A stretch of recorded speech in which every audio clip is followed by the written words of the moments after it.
Lalu dia mengaku sebagai ahli telematika. Ahli telematika. Pengakuan dia sendiri. Begitu juga Rismond yang katanya kuliah di Jepang. Universitas Jepang itu sendiri yang membantah. Kami tidak pernah mengeluarkan ijazah seperti yang ditunjukkan oleh saudara Rismond katanya. Harus itukah yang kita percaya?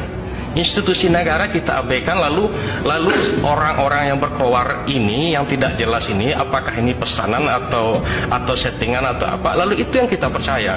Akal sehat kita di mana? Ini bangsa besar loh. Indonesia ini bangsa besar, kata Pak apa tadi itu 287 juta, dan kita cukup diperhitungkan di dunia ini. Jadi saya melihat begini, kasus ini sebetulnya adalah kasus remeh-temeh, betul apa yang dikatakan. Kalau saya melihat ini adalah kasus murahan dan kampungan menurut saya. Tapi di sini ada banyak permainan. Siapa yang bermain di sini? Nah, inilah ada ormas-ormas ilegal. Apa itu ormas ilegal? Hari ini HTI dan FPI adalah ormas ilegal di Indonesia ini. Mereka ini yang bermain. Ada kepentingan asing yang bermain di sini. Siapa itu? Kebijakan Jokowi yang membuat kebijakan hilirisasi, yang paling terkena dampak adalah Uni Eropa.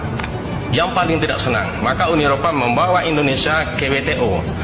2022 Indonesia dinyatakan kalah. Jokowi tidak bergeming. Uang ini nikel punya saya katanya. Punya Indonesia katanya. Kami berhak mengatur nikel ini atas nama kepentingan negara kami. Kami berhak mengatur nikel ini atas nama keberlanjutan kebutuhan nikel di seluruh dunia. Itu yang disampaikan. Tidak bergeming. Begitu juga kebijakan Jokowi tentang ekspor, dilarang kebun-kebun sawit atau pengusaha sawit itu mengekspor dalam bentuk TBS, tandan buah sekar. Alhasil apa? Hari ini TBS harganya sampai 4.000. Dulu ketika menjelang puasa dan lebaran itu sampai 400 rupiah. Kenapa? Karena itu memang mereka yang bermain. Nah, inilah kepentingan, inilah barangkali yang bukan menurut kacamata saya, tapi dari informasi yang valid juga yang saya sampaikan. Kalau Jokowi tidak bisa menyampaikan seperti itu, ini kepentingan asing, ini kepentingan negara Uni Eropa. Amerika Serikat juga sangat benci dengan Jokowi. Kenapa? Karena saham Indonesia yang hanya 8% di Freeport, sekarang sudah jadi 51%, bahkan 55%, mayoritas. Di samping itu juga dilakukan hilirisasi, dibuat oleh Indonesia smelter di Gresik, Jawa Timur.